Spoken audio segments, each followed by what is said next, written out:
Excellency, Ms. Marie-José Jacobs, Chairperson of the Governing Council of IFAD, President of IFAD, Dr. Kanayo Mwanzi, members of the Governing Council, IFAD, distinguished dignitaries, ladies and gentlemen. Thank you for inviting me to join this important discussion on increasing food production and promotion of sustainable use of the Earth's natural resources. According to the most recent figures from the Food and Agriculture Organization, it is evident that food production is not keeping up with the rapidly growing world population. It is therefore fitting that the Governing Council of IFAD is drawing our attention to this urgent concern. The situation is even more pressing when you consider that majority of those affected are mostly low-income, smallholder farmers in the developing world. However, there is reason to remain optimistic because experience in some parts of the world indicates that with the right policies and adequate investment, we can increase food production while protecting our environment. We have to admit that for much of the developing world, certainly for my country, Rwanda, agriculture is going to be smallholder based for some time and will mostly be carried out in fragile environments susceptible to climate change. It is therefore imperative that affected countries and the institutions that they partner with be bold and try what has not been done before. We must learn from what has worked and adapt these models to suit smallholder farmers. To illustrate this, let me draw from my experience in Rwanda.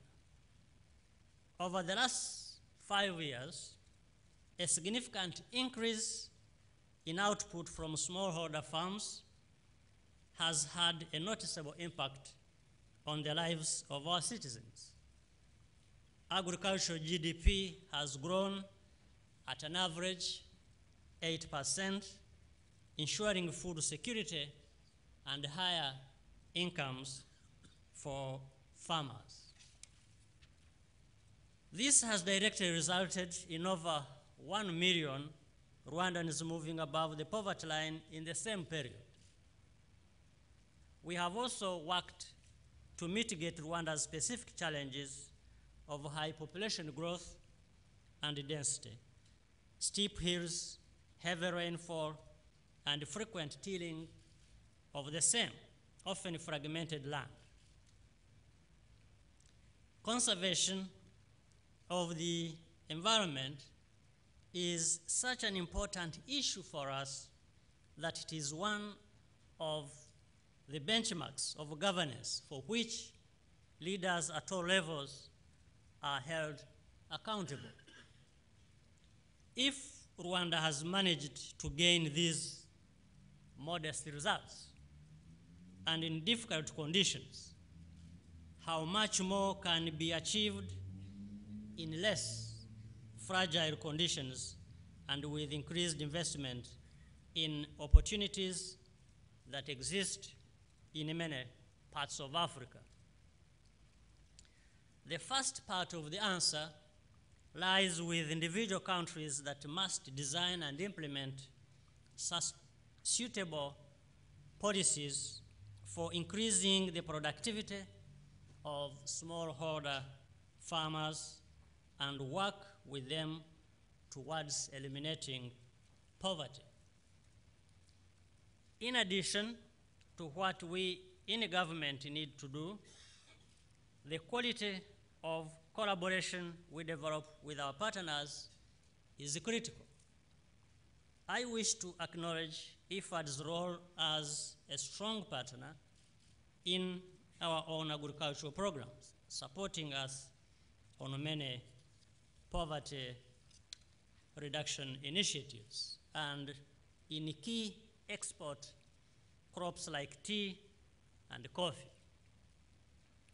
Let me also take this opportunity to thank other Rome-based institutions, especially the FAO and World Food Program, and others like the Bill and Melinda Gates Foundation and other friends and good partners of Rwanda for also backing our programs. The reality in most developing countries is that smallholder agriculture remains the source of livelihood and food supply for the majority of the population. In that sense, every farmer counts. None is too small to be ignored. That's why in Rwanda, we have identified this sector as key to growth and developed programs targeting the smallest of smallholder farmers. This choice is producing results because Rwandans have taken ownership of their development agenda while forging partnerships for progress. The ultimate goal is transformation from subsistence to market-oriented production. Let me single out two such programs that have had a major impact on food production and living standards. In our case, the One Cow Per Poor Family Program, a homegrown initiative to which IFAD has contributed greatly, has improved nutrition, raised incomes, enhanced soil fertility, and through the person scheme is also rebuilding our social support fabric. In Rwanda, it is impossible to expand arable land. Yet the population is growing, and we need to protect our hard-earned food security, as well as advance commercial agriculture. This is why we have adopted a land consolidation and crop intensification program for optimal land use and increased yields. These initiatives have resulted in a dramatic increase in output for crops grown on consolidated land. For example, between 2007 and 2010, production of maize tripled, and that of both wheat and cassava more than doubled. Our experience has also shown that yields can be even higher and more sustainable when environmental conservation is integrated with agricultural activity.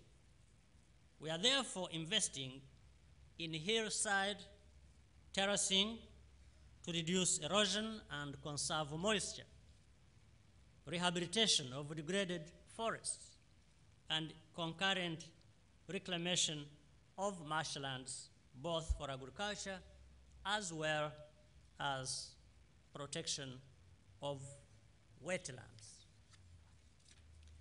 Distinguished ladies and gentlemen, while we can scale up what has been working and has worked and learn from successful models, a lot more remains to be done. We cannot, for instance, talk of sustaining production levels if we continue to depend solely on rain-fed agriculture. In order to break the cycle of drought and famine that afflicts large parts of our continent, we will have to intensify irrigation while managing our water resources better. It is equally important that we ensure farmers have access to essential inputs like fertilizers, improved seeds, professional advice, as well as markets for their produce. Similarly, we need to invest more in research and new technologies to raise production and productivity and for value addition, especially to staple food crops. At the same time, we must make available sufficient resources to strengthen rural financial systems for farmers. It is gratifying to note that there is a growing number of success stories of smallholder farmers in other countries in Africa.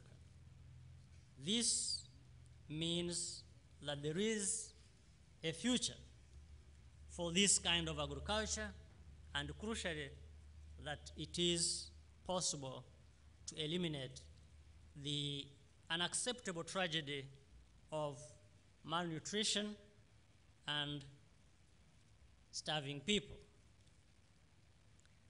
The countries that have made progress in these areas have done so because they have the right policies, ensure participation of citizens, and enjoy the support of development partners.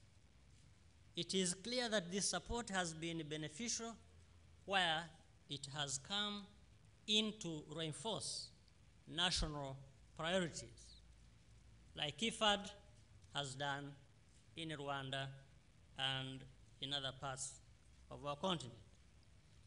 In my view, partnerships that respect the choices people make and produce results should be encouraged, strengthened, and emulated. Ultimately, long-term solutions to invest in agriculture will come from a greater involvement of the private sector in technology, production, marketing, and research. In conclusion, if we are to meet the twin objectives of feeding a growing population and protecting the environment, we will have to do what we know works, and that is targeted support and investment in smallholder farming to raise agricultural productivity, contribute to food security, and reduce poverty while protecting our planet. Ladies and gentlemen, with these remarks, I thank you for your kind attention and wish you fruitful deliberations. Thank you.